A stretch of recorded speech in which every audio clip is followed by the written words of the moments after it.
नमस्कार मंडळी, स्वागत आहे तुमचं पंकज क्लिप्समध्ये, ज्यात आपण मोठे पॉडकास्ट छोट्या छोट्या क्लिप्समध्ये टाकतो. ही स्टोरी तुम्ही नक्की एन्जॉय कराल, पण त्याआधी सबस्क्राईब करायला विसरू नका.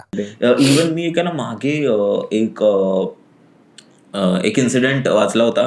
तर त्याच्यात कसं झालं ना, आता मला एवढं त्याची डिटेल्स माहिती नाही, पण वरून सांगतो की त्यात कसं झालं होतं की एक पॅरेंट होते, म्हणजे नवरा बायको होते. तर त्यांनी त्यांच्या दोन्ही मुलींवर काहीतरी रिच्युअल वगैरे काहीतरी केलं आणि त्याने त्या दोघींना मारून टाकलं आणि सकाळपर्यंत ते लोक मस्त, त्यांनी नॉर्मल, त्यांना काही फरक नव्हता पडत नॉर्मल. तर त्यांच्या अकॉर्डिंग कसं आहे ना, की जेव्हा ते लोक ह्या मुलींना मारतील तर अशी कोणती पॉवर येईल आणि त्या मुलींना परत असं प्युअर करेल आणि परत त्यांना जिवंत करेल, अशी त्यांची एक मान्यता होती.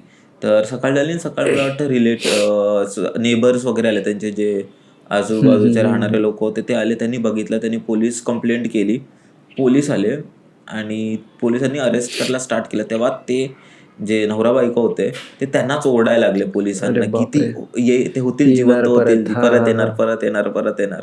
ते काय परत आले नाही. म्हणजे पण हे मला माहिती नाही की काय चालू आहे. आणि हे अंधविश्वास आहे. हे प्रत्येक गोष्ट म्हणजे तेच आहे की कोणती, हे ऐकायला खूप चांगलं वाटतं, पण काही लोकांना फॉलो करतात. काही लोक फॉलो करतात आणि एवढे सिरियसली फॉलो करतात की त्यांना खरंच वाटतं की तसं खरंच होणार आहे, पण असं काहीच होत नाही. हे रिच्युअल्स फॉलो करून काहीच होत नाही. हा ना, तेच ना, जीव जातो लोकांचा. क्रेझी भाई. एक अशी स्टोरी होती, मी कुठेतरी ऐकलेली की मी बघितलेली कोणत्या तरी सिरीजमध्ये, की तो नाही, ही रिअल स्टोरी आहे. एक ट्राईबमध्ये घडलेली ही गोष्ट आहे. तो जो मुखिया असतो ना ट्राईबचा, म्हणजे तो एक खूप साधारण माणूस असतो आणि तो नंतर एका कोणत्या तरी कारणामुळे त्या ट्राईबचा मुखिया बनतो आणि लोक त्याला फॉलो करतात की हा आमचा पुढे सांगणारा असू शकतो आणि हा बोलतो की सगळं नष्ट होणार आहे, आम्ही याचं ऐकतो. मग तो सगळ्यांना असं सांगतो की आपण काय करायचं माहिती आहे, आपण सगळ्यात छोट्या मुलांना आपण उपाशी ठेवायचं आणि ठीक आहे, दिवस मावळला, त्यांना घरी आणलं की त्यांना जेवण पाणी काहीच नाही भेटायचं, परत दुसऱ्या दिवशी उपाशी. असं करता करता सगळी मुलं मरून गेली. तो त्यांना काय करायचा की कैद करून ठेवायचं, म्हणजे दफन करायचं, सगळ्यांना एकाच खड्ड्यामध्ये दफन करून टाकायचं आणि त्याच्यानंतर बायकांची बारी. मग बायकांना पण सेम. आणि बायका अशा होत्या की त्या बायकांचीच मुलं होती ती. मग आता आईला तर कसं वाटणार की बाई आमचा मुलगा उपाशी आहे दिवसभर, पण तरी पण त्याच्या सांगण्यावरून ते करायचे. म्हणजे त्याची कन्व्हिन्सिंग पॉवर किती हार्ड होती की त्यांनी एवढ्या हार्ड लेवलला जाऊन कन्व्हिन्स केलेलं की आई त्यांच्या मुलांसाठी बघू शकत नाही आणि नवरे त्यांच्या बायकांसाठी बघू शकत नाही. मग तो बायकांना पण त्याच पोझिशनमध्ये करायचा, माणसांना पण त्याच पोझिशनमध्ये केलं, पण त्याच्यातले 2 जण वाचले, 2 जण पळाले तिकडून आणि त्या लोकांनी जाऊन कंप्लेंट केली. ऍक्च्युली तो ट्राईब होता ना, खूप डीप जंगलमध्ये होता, आफ्रिका साईडमध्ये डीप जंगलमध्ये होतं. मग ती लोक वाचून कसे तरी बाहेर आले आणि त्यांनी कंप्लेंट केली. मग तेव्हा जाऊन त्याला पकडलं. ही ऍक्च्युअल स्टोरी ही मी कुठेतरी ऐकलेली आहे. तू एक अजून म्हणजे आपण बोलतो, पण हे असे कल्ट आहेत, तुला माहिती आहे का, जे असे डेव्हिलला आणि हे ह्युमन सॅक्रिफाईस, माणसांच्या बळीमध्ये एकदम ते लोक बिलीव्ह करतात. एक ते सोड ना, एक ब्लॉगर आहे, मला वाटतं US मधला आहे. तर ते 2 मुलांनी आहे ना ऍक्च्युअल असे कल्ट रिच्युअलमध्ये गेल्यात ते लोक, अशा कल्ट फॉलोईंगमध्ये ते लोक गेल्यात, अशा ट्राईबमध्ये ते लोक गेले. तर आणि त्या लोकांनी ब्लॉग केलंय. तर तिकडे त्यांचं असं होतं ना की त्या लोकांना असे मेंबर्स जमा करायचे होते त्यांच्या सोसायटीमध्ये, आणि असा काहीतरी नंबर होता, 1000 की असा काहीतरी नंबर होता. त्या लोकांना तेवढ्या लोकांची बली द्यायची होती. तर त्यांच्या हिशोबाने त्यांचा जो सक्सेसर आहे तो परत बॉर्न होईल, तो त्यांचा देव आहे, म्हणजे एवढ्या लोकांची बळी गेल्यावर, आणि तो हे सर्व चांगलं करेल आणि बळी गेल्यावर ते लोक हेवनमध्ये जातील, स्वर्गात जातील आणि त्यांना अशी मुक्ती मिळेल. असं म्हणजे बेसिकली त्यांची थॉट प्रोसेस अशा प्रकारे त्यांना ट्रेन केलं गेलं होतं. तर मला आता त्यांचं यूट्यूब चॅनल आठवत नाहीये, पण मी नक्कीच शोधून ह्याच्यावर लिंक टाकेन खाली किंवा इथे फोटो टाकेन. तर ते मुलं ना गेले तिथे, जिथे हे सर्व रिच्युअल फॉलो व्हायचं. तर त्यांची एक सोसायटी होती, म्हणजे अशी घरं होती तिथे. तर तुला माहिती आहे US मध्ये खूप लांब पर्यंत खूप कमी लोकांची अशी कम्युनिटी असते, आपल्यासारखी एवढी गर्दी नसते. तर तिथे थोडं लांब त्यांची प्रॉपर एक कम्युनिटी होती, त्यांची घरं होती. तर तिथे आपल्याला जायचं असतं आणि तिथे त्यांचे काही रिच्युअल्स असतात, प्रेयर्स असतात त्यांचे, ते रेग्युलर बेसिसवर फॉलो करायचे असतात. आणि मग ते लोक तुला म्हणजे स्टार्टिंगला जाऊन तुला असं वाटेल की तू मुक्त झालायस, म्हणजे हे मटेरियलिस्टिक दुनिया आहे मुक्ती भेटली तू असं फ्री झालाय आणि मग हळूहळू ते लोक तुझ्या माइंडमध्ये फीड करत जाणार आणि त्यांच्या अकॉर्डिंग म्हणजे जे मटेरियल गोष्टी आहेत किंवा जे मटेरियल एक्सपेक्टेशन्स आहेत तर ते सर्व चुकीचं आहे आणि ते सर्व आपल्या देवाला नाही चालत. आणि असं फीड केलं जाणार तुझ्या डोक्यामध्ये, असं भरलं जाणार की देवच जे काय आहे तो त्यांचा देव आहे, तोच आहे मेन आणि आपल्या त्यांच्यासाठी करायचं आहे. आणि स्लोली तो पॉइझन तुझ्या डोक्यात भरणार आणि ते लोक तुला कन्व्हिन्स करणार बळी द्यायला. त्यांची कन्व्हिन्सिंग पॉवर खूप हार्ड असते. ते हळूहळू खातात ना, म्हणजे ते गिफ्ट देतात त्या माणसाला, म्हणजे दिमाग कसा हळूहळू हे करतो पूर्ण तसं वाला. बरोबर बरोबर. तू ती मूवी पाहिली आहेस का, केरला स्टोरीज? केरला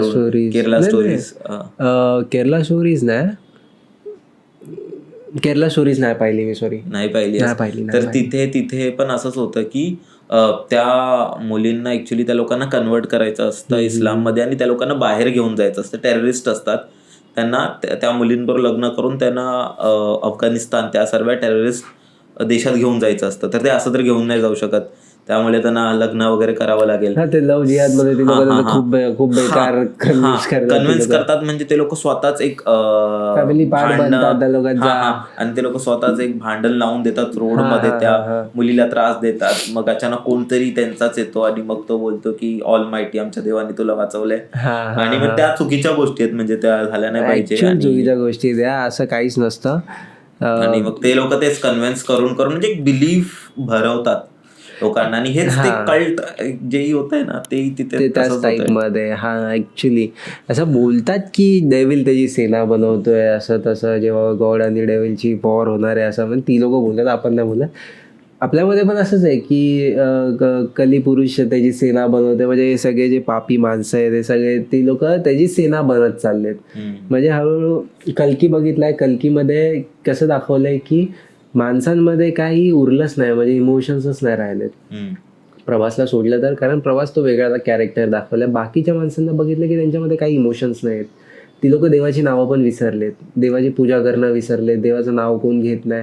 ऍक्च्युअल त्यांना काशीमध्ये ती लोक राहून त्यांना भैरव माहिती नाही कोण आहे.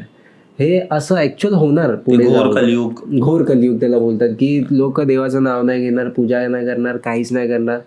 आणि असंच म्हणतात आपल्या इथे की कलिपुरुष त्याची सेना बनवतोय आणि कल्कीसोबत जो वॉर होणार आहे त्याच्यासाठी तो त्याची पापी लोकांची सेना बनवत आहे असं. आणि ती लोक त्यांच्या इथे असं म्हणतात की गॉड आणि डेव्हिलची एक सेना बनते, ती लोक असं म्हणतात. क्रेझी भाई. पण मजा आली स्वप्नील तुझ्याबरोबर आज बोलून, या सर्व विषयांवर टॉपिक गप्पा मारून. आपण नक्कीच ह्याच्यावर परत एकदा ही पॉडकास्ट करू, जे हे डार्क साईड आहेत किंवा हे जे हॉरर मूवीज आहेत त्या सर्व विषयांवर. पण आता खूप पॉडकास्ट लांब होईल, या गोष्टी कधी संपणार नाही. पण थँक्यू सो मच भाई, तू आलास, मजा आली आज. खूप मजा आली, मला पण खूप मजा आली. अजून काही भरपूर स्टोरीज आहे, पण नंतर पुन्हा कधीतरी पुन्हा नक्कीच आपण परत कधीतरी करू. कारण आम्हाला वाटतं फक्त एक ट्रेलर होता आणि नेक्स्ट टाइम जेव्हा आपण प्रॉपरली या गोष्टींवर स्टडी करून अलाइनमेंट ठेवू की हो. पण तू पण ते नक्की बघते, जे मी बोललो ना सिरीज, त्या लोकांनी 10 एपिसोड असे रेकॉर्ड केल्यात आणि 1-1 तासाचे केलेत त्या युट्यूबर्सनी. त्यांनी ऍक्च्युली कॅमेराज घातलेत, म्हणजे जे स्पाय कॅमेराज असतात ना, आणि त्याच्या थ्रू त्या लोकांनी रेकॉर्ड केलंय सर्व. आणि त्या लोकांनी प्रॉपर त्याची गर्लफ्रेंड वगैरे दाखवली आहे की माझी गर्लफ्रेंड आहे. त्या लोकांना कपल्स मध्ये हवे असतात, तर कसं दाखवलं की ते लोक कन्व्हिन्स करतात. आणि मग ते लोकांनी ऍक्च्युली आधी पूर्ण रेकॉर्ड केले, जे ही 10 एपिसोड 10-15 तास आधी त्या लोकांनी रेकॉर्ड केले आणि तिथून पळून आले ते लोक. आणि मग त्या लोकांनी हे सर्व बाहेर काढलंय त्या लोकांचं क्रिएट केलंय. पण तू ते बघशील ना, तर ते लोक ऍक्च्युली गार्डन मध्ये जाऊन ते काळे कपडे घालून असे वॉक करतायत किंवा असे रिच्युअल फॉलो करतायत. मी नक्कीच एकदा पाठवून बघ भाई, असं फुल असं माइंड ब्लोईंग शॉर्ट रील बघितलेली इंस्टाग्रामला, की ती बाई असते आणि तिला ऍक्च्युली पोलीस लोक पकडतात ते. आणि ते बाईचं असं म्हणणं असतं की ती डार्क रिच्युअल फॉलो करत असते आणि तिचा नवरा असतो ना, ती त्याला पहिला पूर्ण टकला करते आणि डायरेक्ट ती ह्युमन सॅक्रिफाईसच्या नावाखाली ती तिच्या नवऱ्याला मारणार असते तिकडे. आणि त्याच मुवमेंटला, आणि तो नवरा पण ॲग्री असतो की ठीक आहे तू करू शकतेस ते, आणि तो काही बोलत पण नाही. आणि जेव्हा पोलीस लोक त्या लोकांना ऑन स्पॉट ते व्हिडिओ शूट केले पोलीसवाल्याने, हे पण या कल्टवाल्या जास्त केसेस आहेत ना युरोपचा जो बाहेरचा पार्ट आहे ना तिकडे होतात ओके. या कल्टवाल्या केसेस. आणि हा व्हिडिओ पण तिकडचा होता, एका पोलिसवाल्याने शूट केलेला तो व्हिडिओ, ऑफिसरने शूट केलेला. ऍक्च्युअल व्हिडिओ आहे, युट्यूब इन्स्टाच्या रीलवरती येतो. मला मिळाला की मी नक्की शेअर करेन तो व्हिडिओ. आणि तो मला सगळ्यात क्रेझी काय वाटलं की ती बाई करते ठीक आहे, तिची मेंटली ती डिस्ट्रॅक्ट झाली ती वेगळी आहे, हा, पण तो नवरा कसा ॲग्री झाला.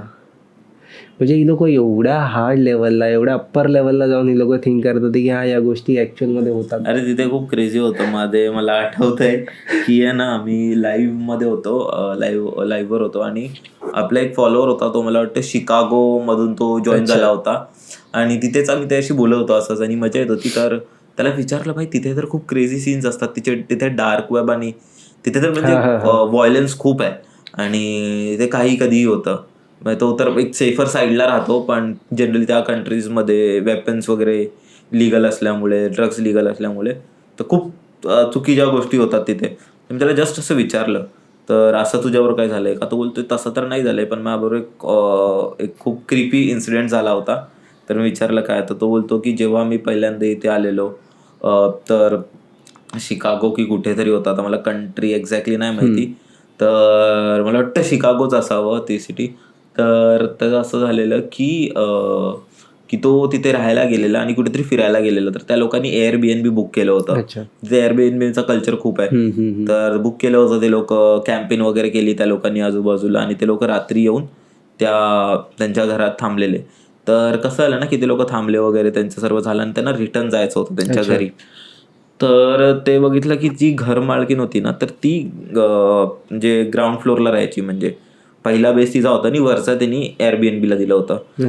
तर त्या लोकांना आता कीज कुठेतरी द्यायचे ना, चावी कुठेतरी द्यायचे होते, म्हणून तिने तिचा डोर नॉक केला. आवाज नाही काय नाही असं तसं, तर आवाज नाही काय नाही, कोण उघडतच नव्हता दरवाजा.